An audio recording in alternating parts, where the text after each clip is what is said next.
అయోధ్య డివిజన్లో నూతన సంవత్సర వేడుకలు టీపీసీసీ కార్యదర్శి కోట్ల శ్రీనివాస్ నివాసంలో ఘనంగా జరిగాయి. ఈ కార్యక్రమంలో నగర కాంగ్రెస్ ఉపాధ్యక్షులు రఘుపతి నాయుడు, డివిజన్ కాంగ్రెస్ పార్టీ అధ్యక్షులు నగరిగారి దాస్, డివిజన్ కాంగ్రెస్ ప్రధాన కార్యదర్శి శ్రీశైలం గౌడ్, సెక్రటరీ రఘుగౌడ్, లక్ష్మణరావు పాల్గొన్నారు. కాంగ్రెస్ మహిళా నాయకురాలు వెంకటమ్మ, దేవి, సరోజ, కృష్ణవేణి, 200 మంది కాంగ్రెస్ నాయకులు, కార్యకర్తలు పాల్గొన్నారు. ఈ సందర్భంగా కోట్ల శ్రీనివాస్ మాట్లాడుతూ 2021వ నూతన సంవత్సరం రాష్ట్ర ప్రజలందరికీ మహమ్మారి కరోనా నుండి విముక్తి జరగాలని కోరారు.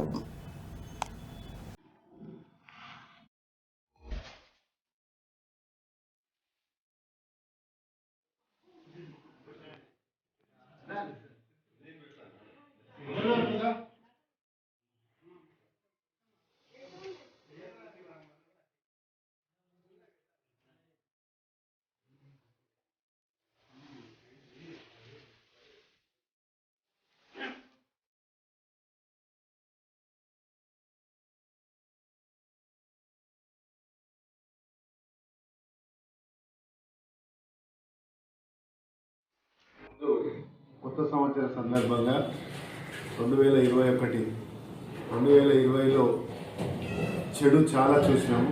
2020 ఎవరికి కూడా మరి లాభం జరగలేదు.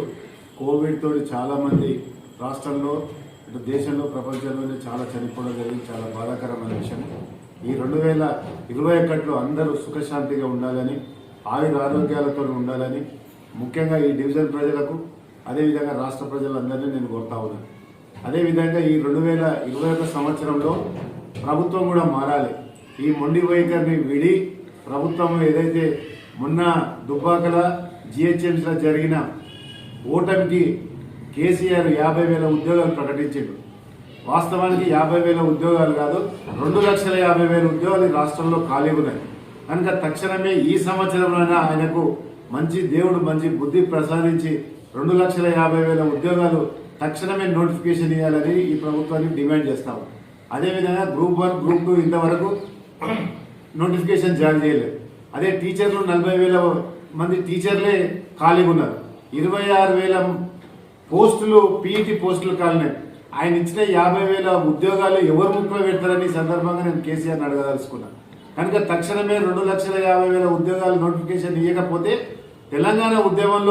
తెలంగాణలో మరొక నిరుద్యోగ పోరాటానికి నిరుద్యోగ యువత సిద్ధమైంది. అదేవిధంగా ఏ ఉద్యోగాలు వచ్చినా కానీ ఉస్మానియా యూనివర్సిటీలో 1,200 మంది విద్యార్థులు చనిపోయినారు. 1,200 మంది విద్యార్థుల కుటుంబాలకు మొదటి ప్రాధాన్యత ఇస్తూ వారికి ఇచ్చిన తర్వాతనే ఉద్యోగాలు వేరే వాళ్ళకి ఇవ్వాలని ప్రభుత్వాన్ని డిమాండ్ చేస్తున్నారు. ఇప్పటికైనా రేపు నాగార్జున సాగర్ ఉప ఎన్నిక ఉంది, మళ్ళీ నువ్వు ఏదో తైలాలు ప్రకటించి ఆ తర్వాత మళ్ళీ తప్పుకుంటా అంటే ప్రజలు చూస్తూ ఊరుకోరు. ఇప్పటికే తెలంగాణ ప్రజలు చాలా ఓపిక పట్టారు. ఇక ఓపిక పట్టే పరిస్థితిలో లేరు. కాంగ్రెస్ పార్టీకి అనుకూల పవనాలు వీస్తున్నాయి ఈ రాష్ట్రంలో. కనుక కేసీఆర్